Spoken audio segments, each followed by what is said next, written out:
I never thought family drama could get this intense. But here I am, trying to navigate a situation that has left me completely on edge. My name is Emily, and I live with my mom and my youngest brother who has autism. Life was already complicated in our household, but this past year has thrown us into an entirely new level of chaos. It all started last spring. My mom went on a 10-day holiday with a friend, nothing unusual at first. But when she came back, she dropped a bomb on me. She had a new boyfriend. She met him on the 6th or 7th day of the trip, and since then they've been inseparable over the phone, talking nonstop. At first I thought she was just joking about him or maybe exaggerating to annoy my dad, but it quickly became clear this was serious. By the start of the year she flew out to see him again. She kept saying she was going to marry him, and honestly I didn't take her seriously at first.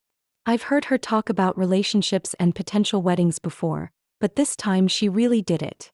I only found out because I noticed the rings on her fingers and asked her about them. That was the moment everything shifted. Since then she spent only about a month, 2 weeks and 3 days physically with him. That's it. And yet she filed for him to move to our country next year. The whole situation feels rushed, unnatural, and honestly a little scary. Something about this man feels off to me. I can't explain it. Maybe it's because he lives abroad, or maybe it's the way my mom has changed since meeting him, but I just know I'm uncomfortable. The problem is, my mom and her new husband argue just as badly as she and my dad did. Their shouting matches are loud and constant, and they affect my youngest brother deeply. I can see it in him. He becomes anxious, frustrated, sometimes withdrawn, and yet my mom seems unwilling or unable to control her temper. It's like history repeating itself, but with a stranger she barely knows in the picture. Since he's been in the picture, my mom has also been slacking on her responsibilities. The house is a mess, promises of redecorating never materialize, and everything just feels heavier and more chaotic than it did before. My mom's new husband doesn't have a stable job, yet she's pushing to have him live with us. And he has 2 kids of his own living far away. I don't understand why he's comfortable uprooting them for this. For context, our household is small. One of my brothers lives with my dad, my oldest sister moved out, and it's just me, my mom, and my youngest brother living together. My mom told me to inform my dad about her husband coming here. When I did, my dad asked me how I felt. I told him honestly, I did not want this man living with us. My dad relayed my feelings to my mom and she was furious. I know now that maybe I shouldn't have involved my dad, but my mom reacts horribly whenever someone tells her something she doesn't want to hear. She screams, she gets angry, and it always affects my youngest brother. I've tried to avoid setting her off for his sake, but this situation became impossible to ignore. I couldn't just pretend everything was fine. The truth is, I am deeply uncomfortable with this man moving in. They've only been together a year, she barely knows him in person, and once he's here, anything could happen. I can't even imagine how to talk to her about it without her blowing up. I feel trapped between protecting my brother, respecting my mom, and maintaining my own sanity. After that conversation with my dad, I spent hours pacing my room trying to make sense of my feelings. On one hand, I wanted to support my mom, she's my mom after all. But on the other, I felt a pit in my stomach every time I thought about him living under our roof. It wasn't just discomfort, it was a deep, instinctive worry. Something about him didn't sit right, and I couldn't shake the feeling that bringing him into our home could make everything worse. I started thinking back to all the toxic energy my mom and dad had carried during their 21-year relationship.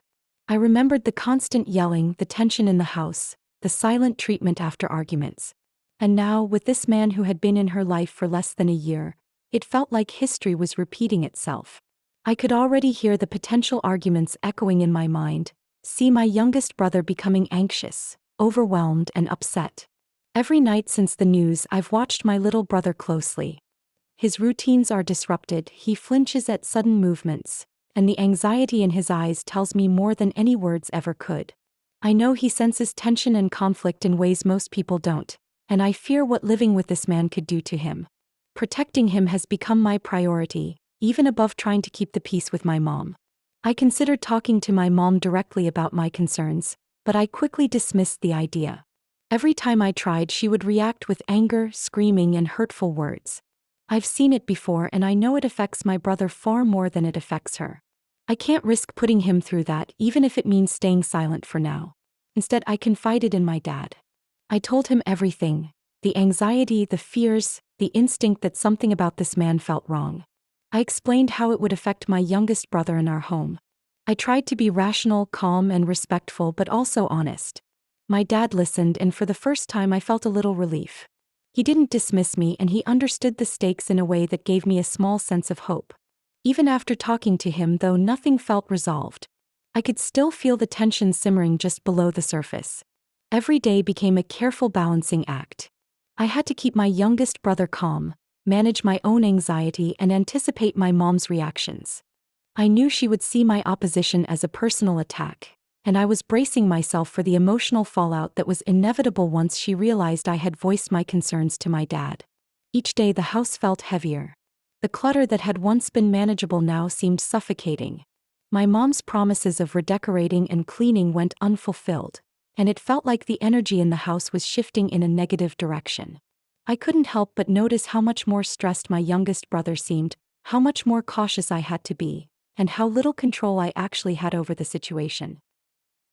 I realized that sometimes, protecting the people you love means making hard decisions, even if it causes conflict.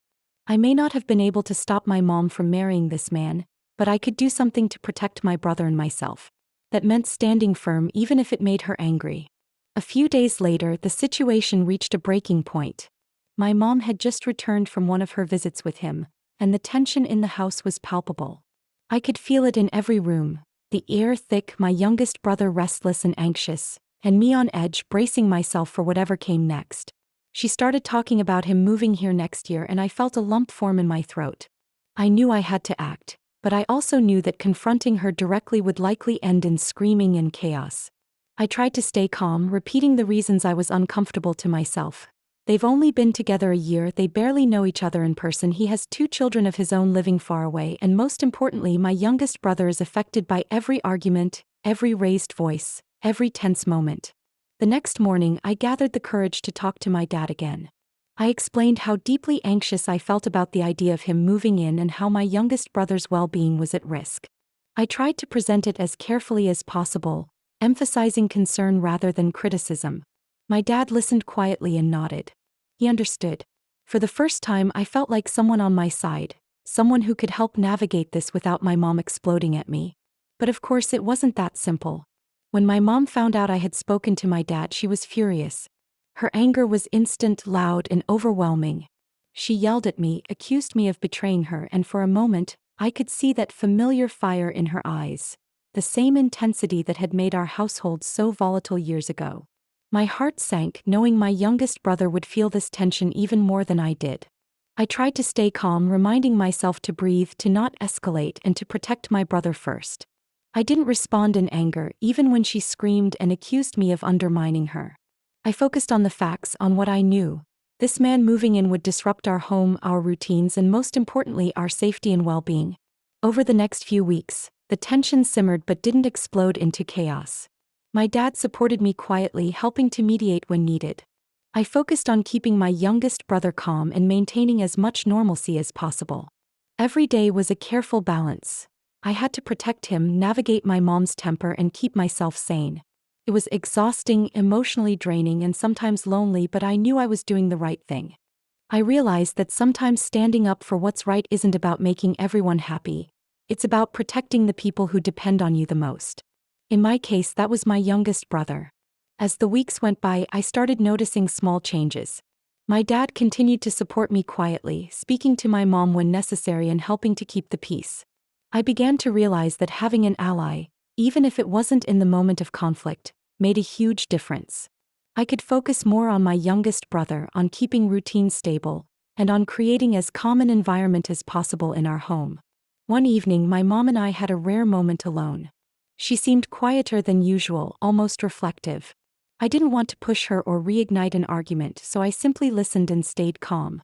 I realized that even though she might never fully understand my perspective, my role wasn't to convince her. It was to protect my brother and myself. That alone was enough. I spent a lot of time thinking about the future. I knew that if her new husband moved in, it could bring more arguments, more chaos, and more stress into our home. I also knew that my brother's routine and emotional stability were far more important than trying to make my mom happy at any cost.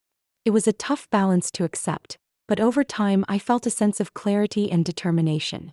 By the time the next visit from her husband came up, I had made my boundaries very clear. He wasn't moving in with us.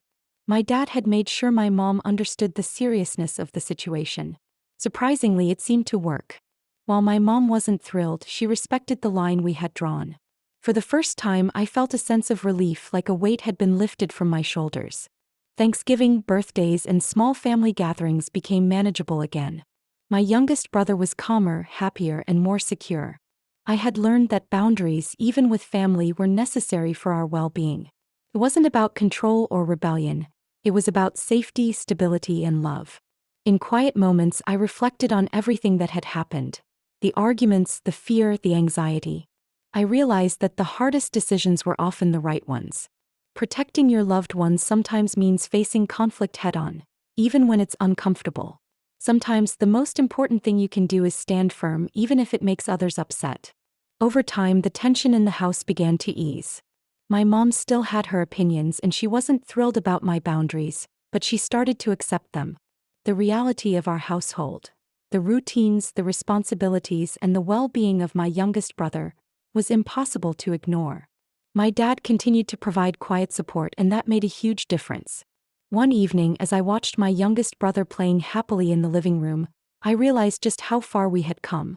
The screaming and chaos that had haunted our home for so long had lessened.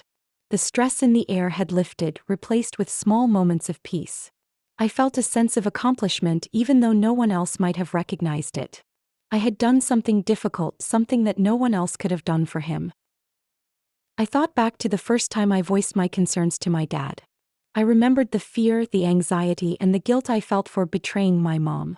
But I also remembered the relief that came after, knowing I had taken a step to protect my family. It was a moment that taught me the power of speaking up, even when it's hard. In the end, my mom's new husband never moved in. We continued our lives cautiously but peacefully. My brother was safe, our routines were maintained, and I had learned an invaluable lesson about standing firm for those who depend on you most. This experience taught me something I will carry forever. Boundaries are not a sign of weakness. They are a sign of strength, responsibility, and love. Protecting your family sometimes means making hard decisions and facing uncomfortable emotions. It's never easy, but it is always worth it. If there's one thing I want you to take away from this story, it's that it's okay to say no when your instincts tell you something is wrong. It's okay to stand firm even if it upsets others. And above all, it's okay to protect the people who rely on you the most. If you enjoyed this story, make sure to subscribe to our channel. We share real Reddit stories about family, revenge, and drama. Stories that will shock, inspire, and remind you of the importance of standing your ground when it matters most.